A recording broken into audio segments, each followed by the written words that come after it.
All right, good afternoon or good evening or good morning, depending on where you live.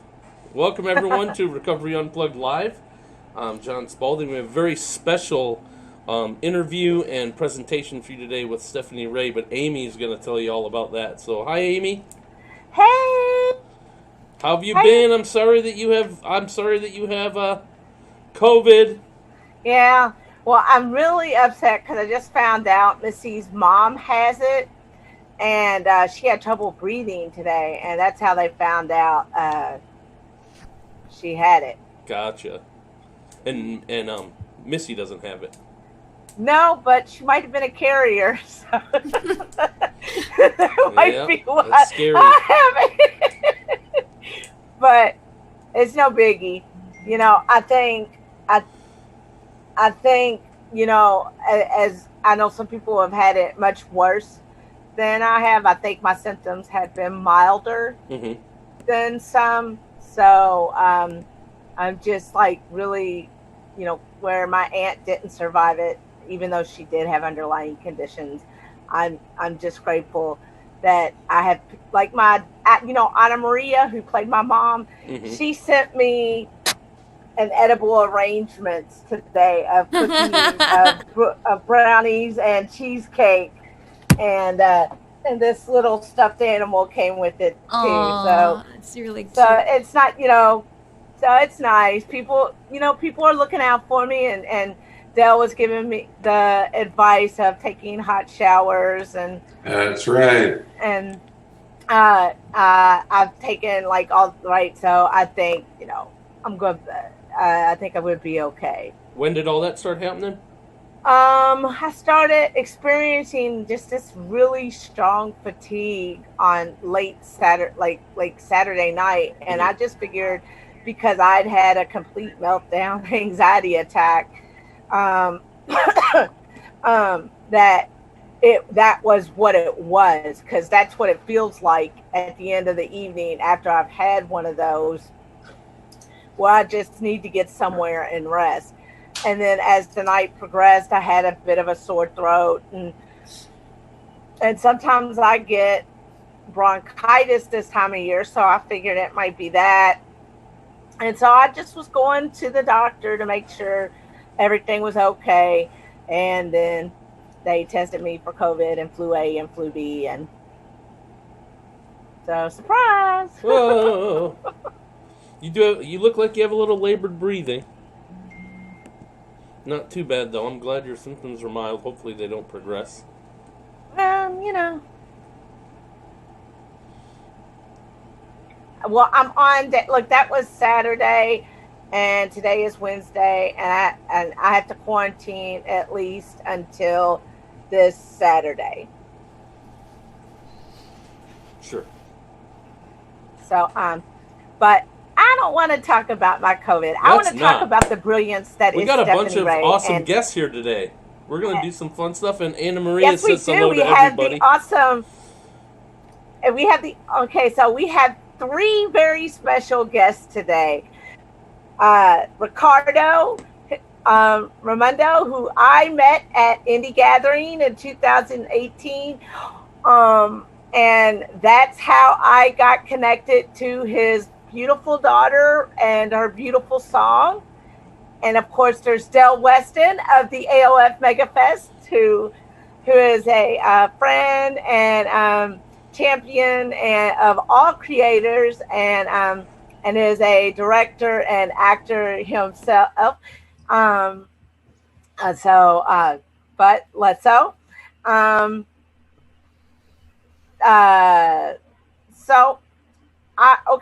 I was looking, so to start things out, Ricardo, I was looking for like the perfect, Stephanie, I was looking for the perfect song for Letters to Daniel. And I came to be involved with you through your father, through Indie Gathering. Can you explain how you came to be involved with the Letters to Daniel project? Yeah, absolutely. So, Amy sent my dad the script, and he sent it to me. And when I read it, I could really relate to it because like all of the struggles that you are talking about in your movie are kind of similar to what I went through, because I had depression and I had to go to an institution and everything. And so when I read the script, I thought this is something so important that I want to kind of contribute. So I wrote the song and sent it to my dad, and he said, okay, we'll send this to Amy. I think she'll like it. And it turns out you did. And I'm really glad about it, because I'm really glad that I got to be a part of this really cool story, like so important subject that we really need to be talking about more. Okay, Del, I submitted the song to Action on Film and Hollywood Dreams, and so you've had a chance to hear it. Would you like to give us your thoughts on the song? And you heard it at a movie theater with like spectacular sound. And would you like to tell Stephanie what you thought of her song? I see nominations coming out of your ears, Stephanie. That's what I see. And what I hear are cries of joy as you come to the stage to grab an award. Because I don't think there's any question that you're going to win something. That's just too good. Thank you so much. Most festival directors won't say that because they're punks. But I'll say it. And I'll tell you why I'll say it. When you do something that's so far above a cut of what other people can do and have done, you have to recognize that. So I'm behind you 100%. Thank you so much. And because I'm in Nevada, I'm west of you as well. This is amazing to hear, like, really awesome. Thank you so much. This means a lot. I think this song came from a space that was so personal to me that having it be a part of something like Letters to Daniel and having people give me feedback like this really makes me like stronger and stronger. I love your voice, by the way. Thank you. Seriously. I mean your speaking voice, not your singing voice. The theme of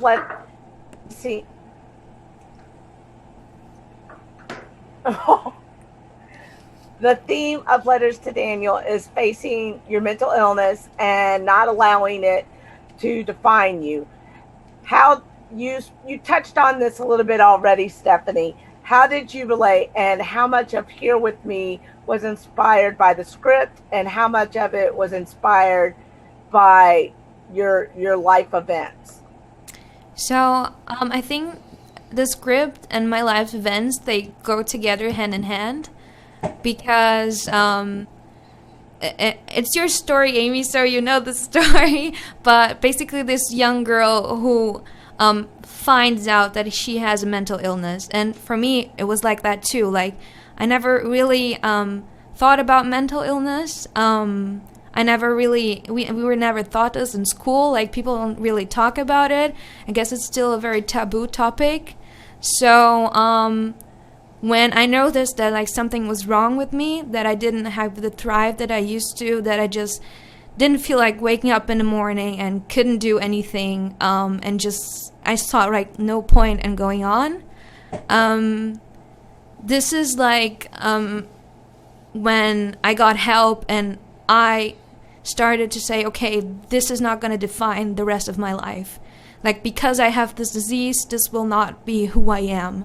And so this is how I think the song really relates to the movie, because the character also doesn't let her disease define her, and she seeks help and powers through it. So in a way, when I read the script, I related a lot to it. And the song kind of just combined both worlds, I think. Wow. Well, I love your song. Thank you. I think it's brilliant. Yeah. Anna Marie is watching, and she says that the song is gorgeous as well. Thank you, Anna Marie. I'm really glad you like it. Ricardo. I love the heartfelt background behind it as well, and you can tell that it's a different type of inspiration for a song. I really appreciate that. Can I ask Ricardo a question first? Yes. So we're in your studio. Yes. It's very nice. How long did it take you to get it ready? Because when we did the sound check, it wasn't ready. Did you work super hard? We appreciate it because it looks fantastic. Yeah, that was. But the thing is, the studio was upstairs. studio was in the top of the house. But then Stephanie moved back to live with us. So I told, no, you're gonna live there. That's a much better place to build an apartment that you can have everything, and then I can go to the cellar. I'm in the cellar. Yeah, we are in the cellar. This is it's a very old house. This is from 1933. It's a German old strong house. The walls are thick like this, brick walls. But he was kind of messy. There was no electricity. There's nothing. This is a really old cellar. And then with the help with my neighbors, we put electricity and everything. But here in Germany, you cannot do it by yourself. You have to have an electrician. So, but electricians and all kind of handwork here is very difficult, especially now. So if you want to hire someone, probably for March or April next year. Then I found a friend who he's an electrician, and so he came and helped us to put everything in place.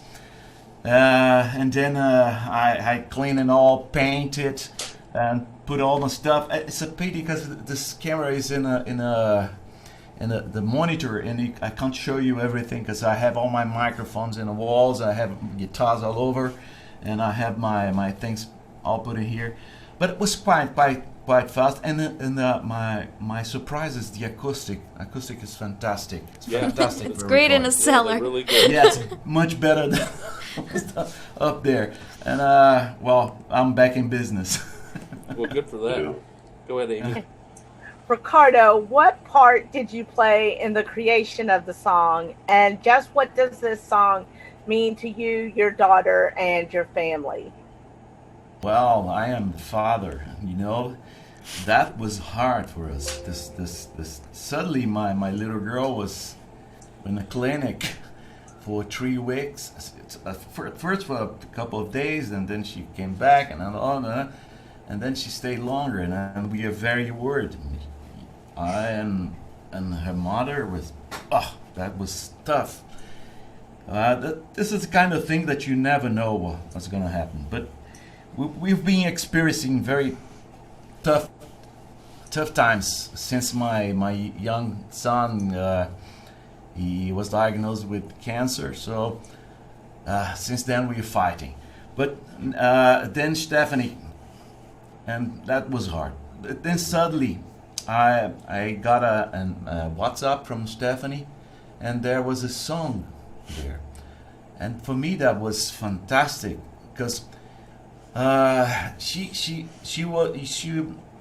used to work in theater, doing musicals. She had songs. She went to rock. She was she had rock songs that she went on with a band, and then suddenly she stopped everything. I don't want to do this. I don't want to do anything else. And she stopped, and we didn't realize what's going on. And then she gave up everything that was artistic, everything. And she didn't want to have any connections to anything that was till then her life. And then I got this song, and I heard that, and I was totally blown out. Wow, this is something. And then I asked her to come to the studio and record it. But fathers are not very good to deal with their kids and this kind of thing. So I asked, I asked help from my friends, with a little help from my friends, to make the arrangements and everything. And then all I had to do was to record her voice, and it's real. She recorded in only one take, Put it there and only wow. At the end, I had tears in my eyes. I called her mom, listened to it, and she cried a lot. Everybody was moved with that, and I said, "Oh my God!" And then a few days later, I sent you the song. Yeah, yeah. When I heard it, I cried. And when I played it for my parents, they said, "Oh my God, this sounds like something you're going to hear on the radio." It's hard to listen to the song and not cry, honestly. Yeah. At the end of the movie, I know how the story ends, and every time when this song plays, I get emotional. It doesn't matter. I'm like, I know how this ends. I lived it, and I still cry because the song is so pretty and beautiful and heartfelt. Well, Stephanie, Here With Me is a bona fide hit with over 1 million streams. Wow. Official selections to AOF Megafest and Hollywood Dreams, and the hallmark of a great song. Your label, Warner Music Brazil, has submitted it for Best Original Song in a Motion Picture for the Academy Awards. Why not let the audience in what that ride has been like? Absolutely crazy, because you have to imagine, just like my dad said, I was in my apartment, my little keyboard, and I recorded it like on the audio app on the iPhone, and I just sent it to him. I'm like, this is gonna be like just one of those songs that I wrote at some point in my life, and I forgot about it.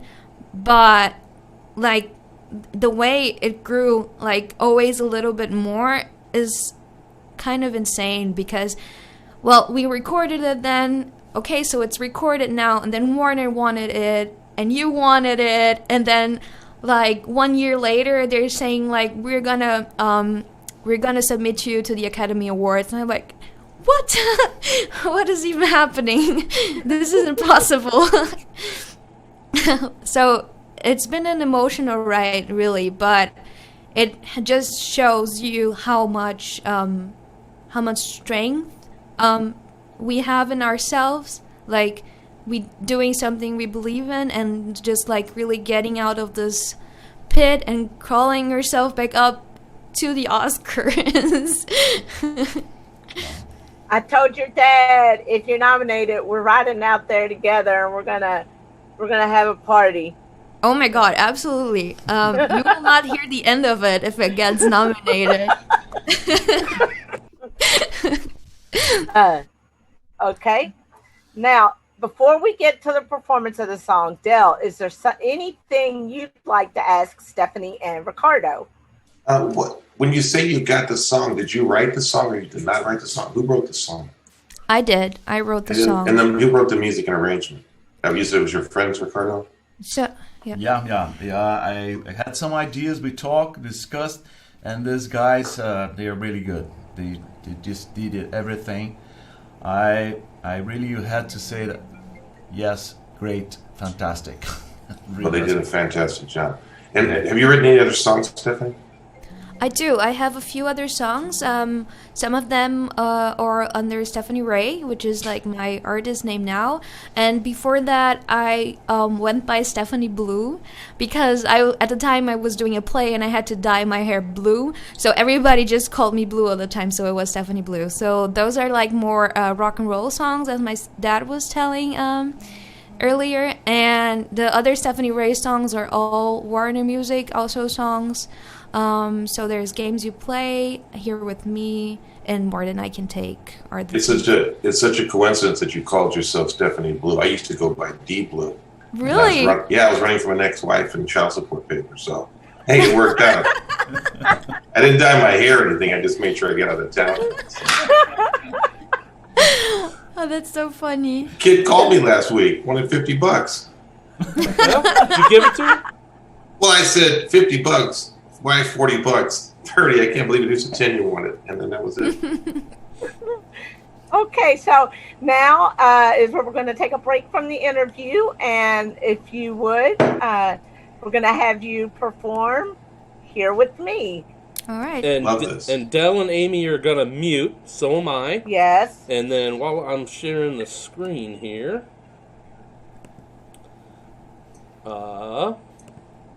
we have some people that have joined. So Krista is watching and gave us a big heart. And Anna Maria says, it is so well deserved, that she's talking about the accolades for your award and for the song, saying that the song has helped her through the last several months. It's so moving and inspiring. And Angela Raimundo says she wants to come to the party. That's my mom. So this is the thing that always gets me. Like, when someone sends me a message and says, this actually helped.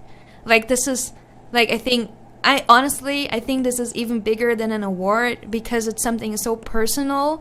And, like, really, this is the most I can wish for this song is for it to really help people, like, find themselves again and be sure that there is a way out, that the disease does not define you as a person. All right, you ready? Yeah. All right, everyone, here's Here With Me by Stephanie Ray.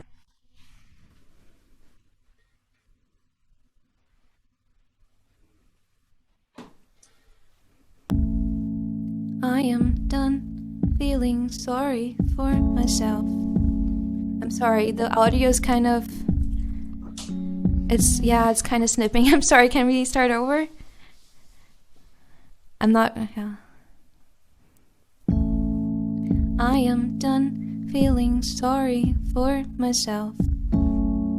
Thinking that I have to be somebody else. Oh no. No more.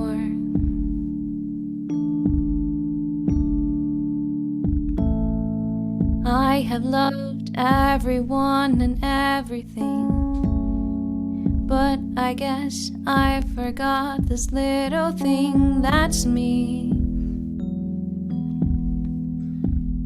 But no more. So hold my hand, God, 'cause I am breaking free. I don't know when, but someday I'm gonna be exactly how you intended me, you see. Someday,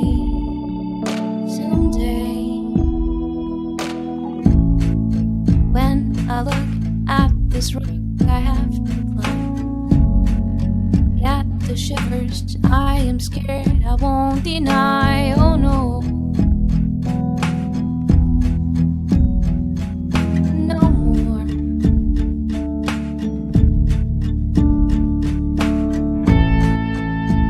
I know, and my friends have faith in me,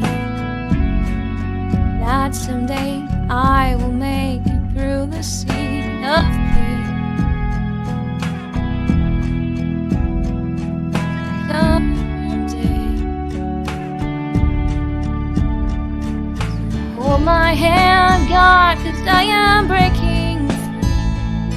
I don't know when, but someday I'm gonna be exactly how you intended me, you see. Someday.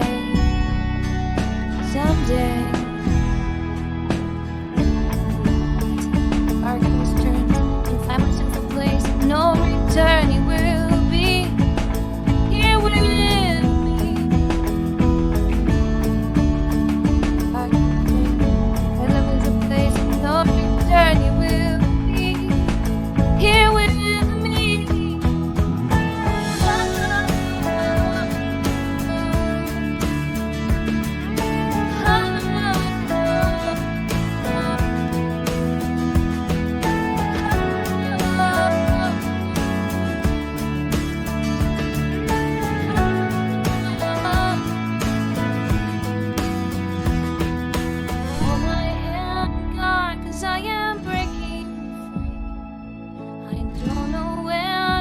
Someday I'm gonna be exactly how you intended me, you be.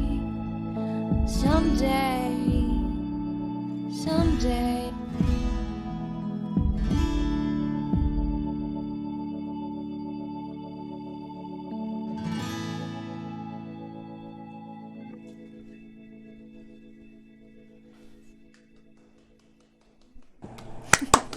Well, dang!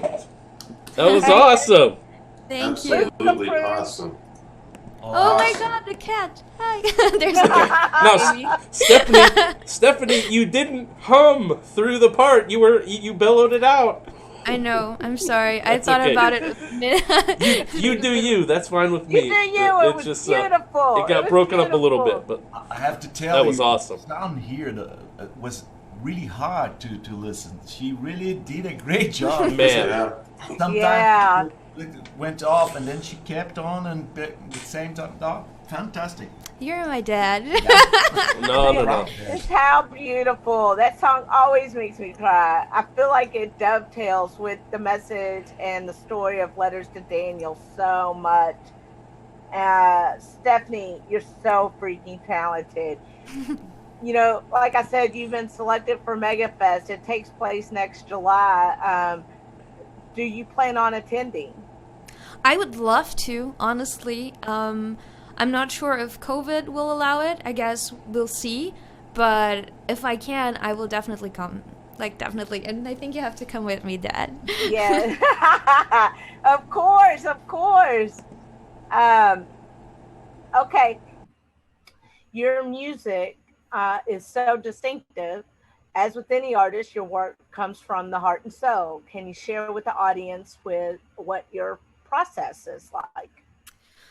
Sure. So I don't really have like a fixed process. I think it comes differently every time. Sometimes I sit down on my keyboard and I will just try things, and naturally something will come. I will write it down. And really, I think it's just work and exercise, like any other like art. You have to like practice it and try things out. Don't judge yourself too much if something doesn't come out the way you want it. With this song, it was weird because it was just like in one like session. Like the music just came into my head like immediately, and I just sat down and wrote the whole song. Like I think it was just like kind of I was just really inspired. So this was an exception, but usually it's like trying things out and seeing what works and what feels right. So yeah. You should let him love you as much as he possibly can. When you become a parent, your life changes in ways that no one can fathom until it happens. And while you're sitting there being the greatest pride and joy that man will ever know, you should understand that there's a billion other fathers out there who don't treat their children this way. And I'm so gratified to see him sitting next to you and so proud of you. It's just a beautiful thing. Beautiful. Yeah, absolutely. I agree. Yeah, thank you very much.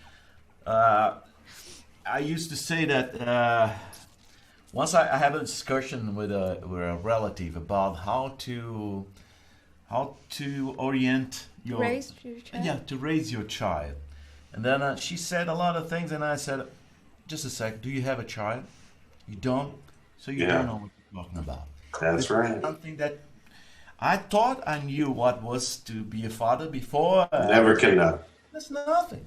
I knew nothing. Yeah, that's the point. There are some things in life that you have to experience by yourself. Well, I used to tell her and my kids, if you are really clever, you learn with other people's mistakes. But we never do that. We only learn from our own mistakes. And I have a daughter who learns from other people's mistakes. She's like a spy. She watches everything. And when someone does something wrong, she marks it down. Man, she is so stealthy at 14. I watch her. She says, oh, that happened to so-and-so. I'm not doing that. It's amazing to watch how kids develop and what their value systems become and what their talent is and how they use it. Stephanie, you've given him such an inkling so early on. I think what he's suggesting is that, seeing your child succeed makes you happy because you can stop worrying a little bit about their future because they have something they can depend on. And that's, what a beautiful thing to watch a father and a daughter work like this together. It's beyond. Don't play that cheap, Stephanie. And just because someone's your father does not mean they don't have taste, talent, or understand what talent is. Dads are great. Thank you. Thank you. I'm observing. I'm not making anything. I'm just looking. I can see it. It's beautiful. So, Ricardo, when we met at Indie Gathering, I was feeling exhausted exhausted and all of my anxiety and bipolar symptoms were kind of flaring. I was incredibly resistant to sitting down with you. If it weren't for festival founder Ray Such, and especially my writing and producing and creative partner, producer Missy, pressuring me to do so, I doubt what I would have actually sat down with you. You had to have picked up on that. In spite of that, you agreed to collaborate with us and give us the song. What moved you to do so? Well, when we talk, I had a compromise with you. We compromised. You asked me for a song. If I could do that, I understood that you were not really at that moment. You didn't believe that much that that we were talking about that would go something could come out of that. But it's okay. We had a compromise. I told you I would give you a song for your movie. And then later on, you sent me the script, and I asked you the dates. And I really tried to write something, but never came. Between jobs, now I have to do something. But despite it, have a long time to. You gave me such a good time for that. You gave me, I think, 6 months. Yeah, right. It was like late summer of 2018, and I needed it by summer of 2019. A year. Then we talked again. The song didn't come. Normally it's not like that. I'm pretty fast when I'm composing for movie, for anything. Right now I had to do 18 videos for Charité. This is a hospital here in Berlin. Just like that. But your song didn't come. It didn't. So suddenly I had this message, and I heard that. At this very moment, I connected the dots, and then I asked her, "It's all right, okay? If it will help you, okay." Thank you, Stephanie. Adele. Yes. Has been an instrumental part of my growth as a filmmaker and writer. What went through your mind when we were sitting in the theater in Las Vegas at the Galaxy, and Here With Me began to play at the end of Letters to Daniel? I was thinking two things. I got to wait 3 more minutes to go to the bathroom was number one. I didn't want to leave. I had to hear that song. It was beautiful. And then number 2, I thought back to the first moment I met Amy back in Monrovia.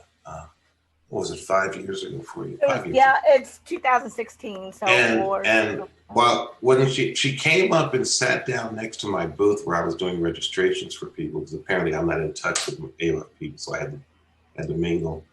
And she sat down and she said, "I don't feel so good."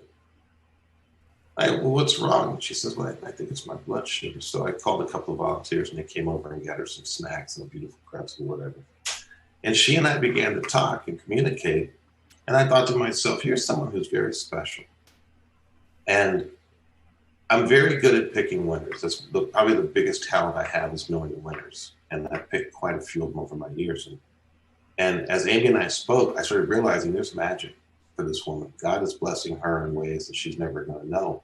And then to see it 5 years later, you got to remember about independent production. Not only can most people not get their films launched or completed, they just don't do it. And it's like they just fail every day.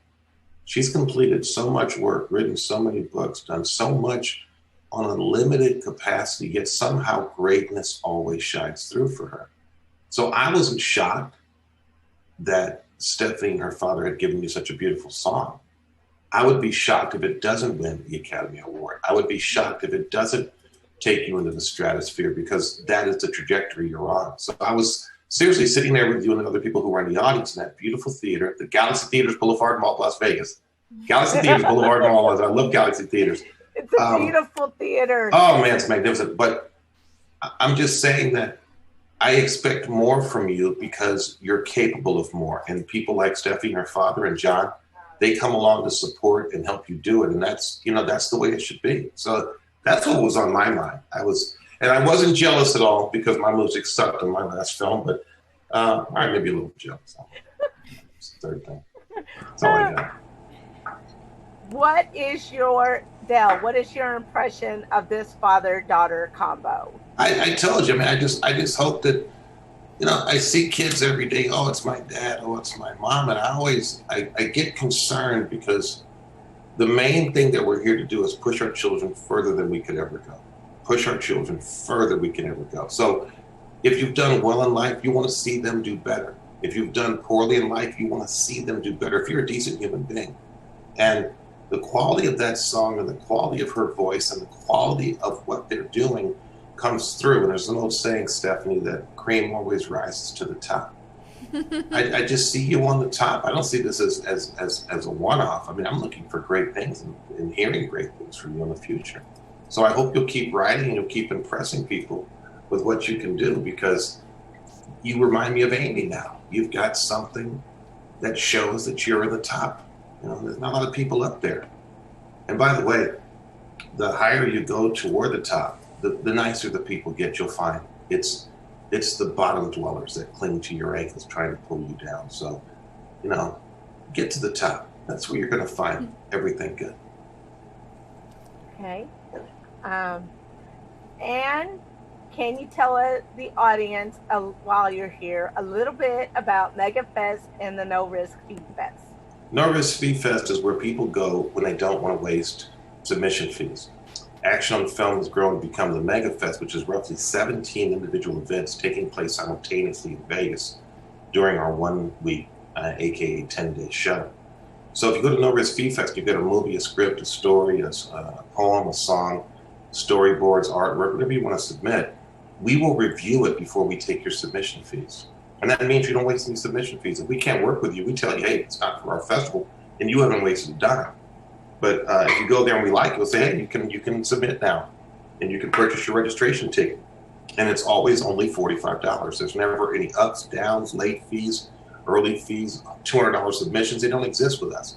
It's $45, so everyone can afford it. Action on Film will take place in July this year in Las Vegas at the Galaxy Boulevard Mall Theaters. Absolutely great theater with a beautiful staff. Hey, Katie, how you doing, sweetheart?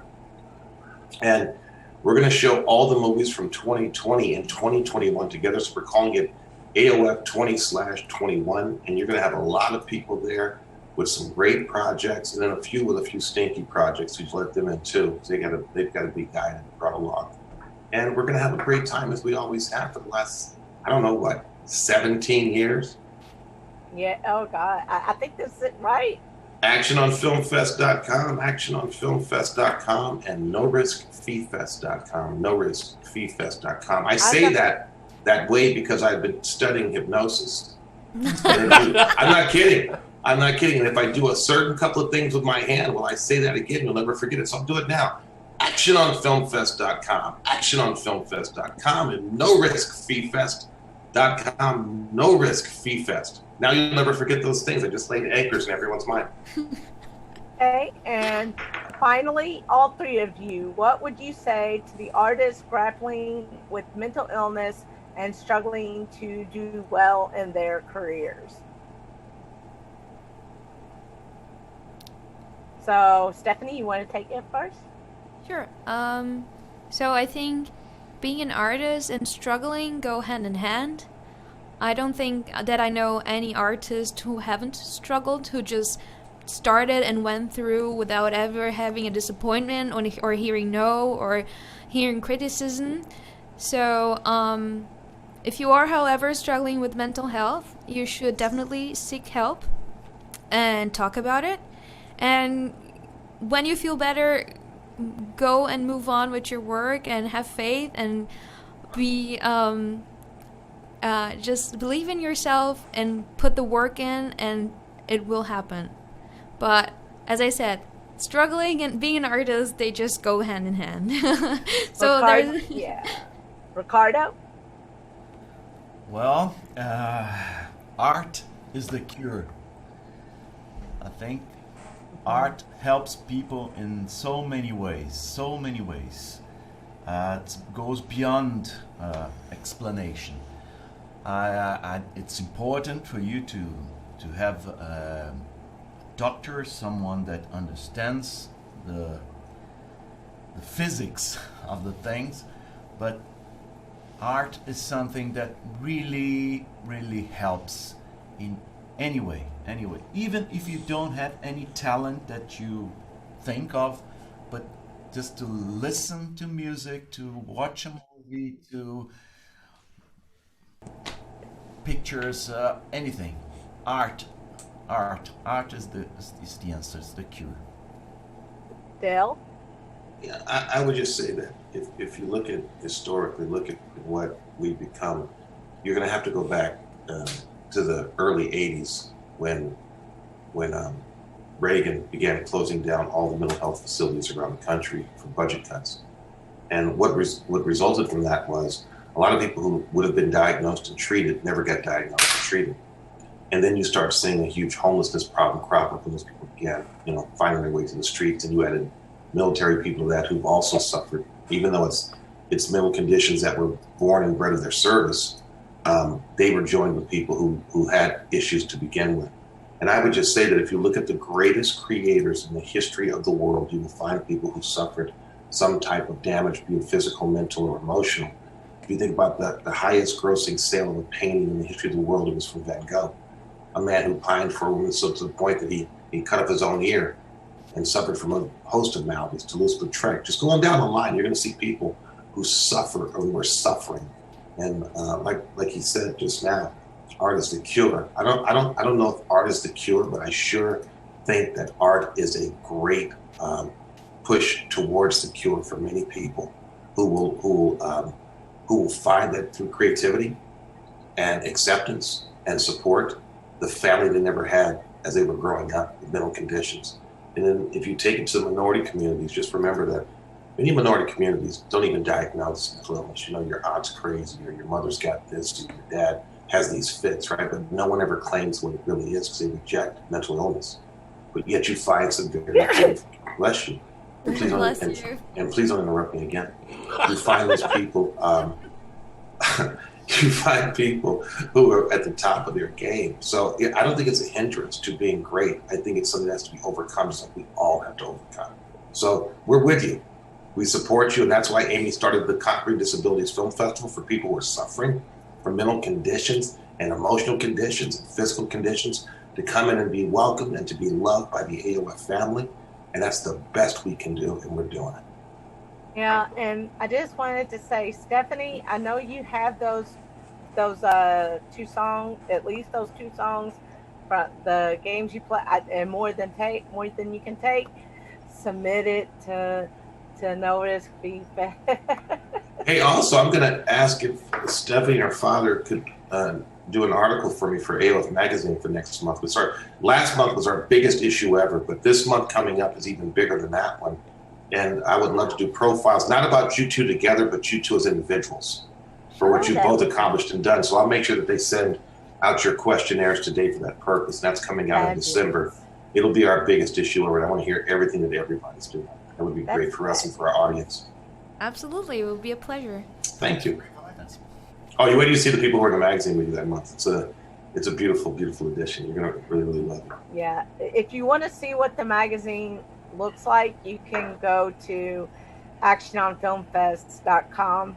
And the last month's on the front cover. Last month is on the front page, like the cover page. Absolutely. So, do you want to close out by playing the song? I do. I have to get it queued up. I tried to do it earlier and it messed up. I got a pirated copy over here if you want me to just queue it up for you. Do you have of her song? I'm just joking, John. Oh, come on, man! I thought you were gonna bail me out. I don't bail anybody out anymore, brother. I get out of the bailout business about 3 weeks ago. Well, then I just need you guys to buy me some time so I can get it loaded in. But Stephanie, you did such a great job. It was so nice to have you on today's special episode of Recovery Unplugged.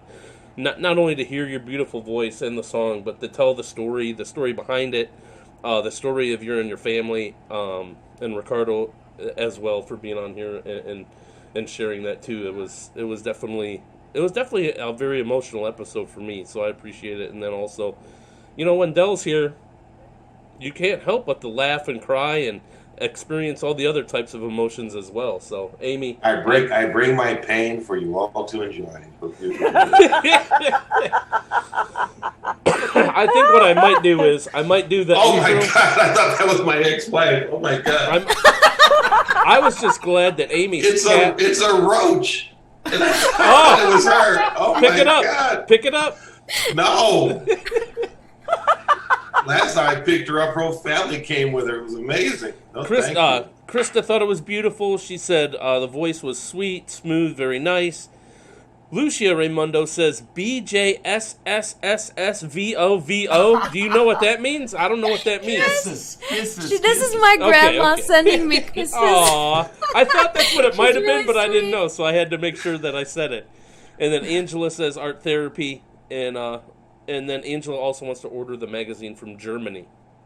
Oh, it's free. You just go on. It's an online magazine. It's an online magazine. Free. Yeah, we don't charge people for that. Although we are doing prints now, but we're giving people who are in the magazine just the links to get them printed, and that way they can have how many they want, because we're seeing really good readership growth over the last year. I mean, it started out as kind of a joke, but now it's like a 380-page behemoth. I mean, and it really does recognize a lot of people, and we try to just get them out there to the world, and it seems to be working. Is that really how you say the word behemoth?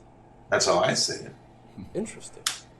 I'll tell you what happened. I went to a parochial school as a young man. I did. I was at St. Christopher's, right? And I had a teacher named Miss Hinstebeck. And one day I used a word incorrectly. She said, "Mr. Weston," to the front of the class. And when you're in a parochial school, you got to walk across this black and white checkered floor, and you look up at the walls, and they're white, the chalkboard's black, and the nun's got this black hood and a white collar, and everything's black and white for you then, right? Oh, yeah. And as I'm walking up, I feel the backs of my hands begin to hurt. And that really is telling, because in that school, they allowed corporal punishment. And so she said, "What's the word, Mr. Weston?" And I raised my hands in front of me like this, and she took a ruler out and began whacking the back of my hands.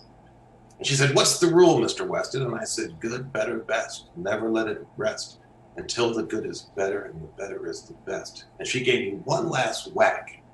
And I realized I'm never going to pronounce the word incorrectly again as long as I live.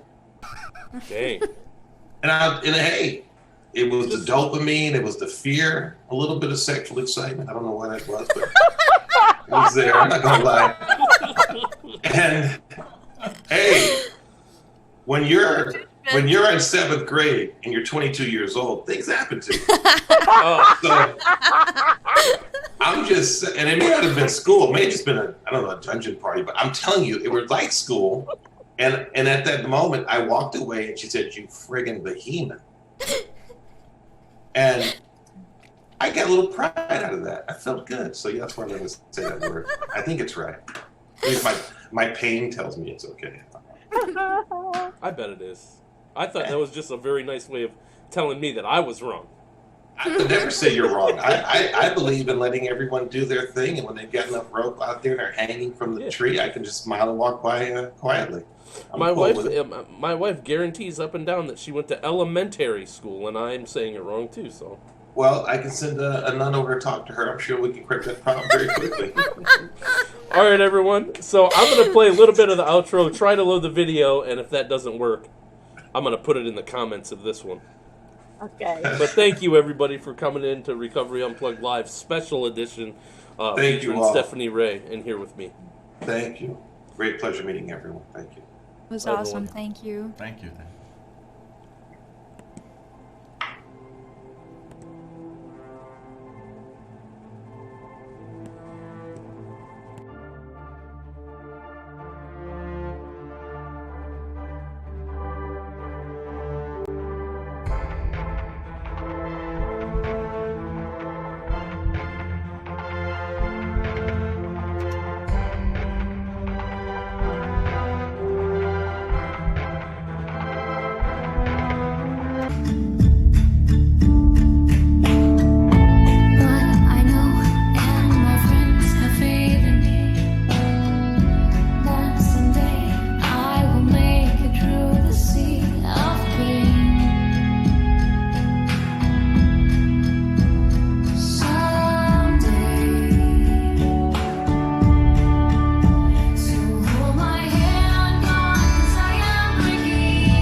thinking.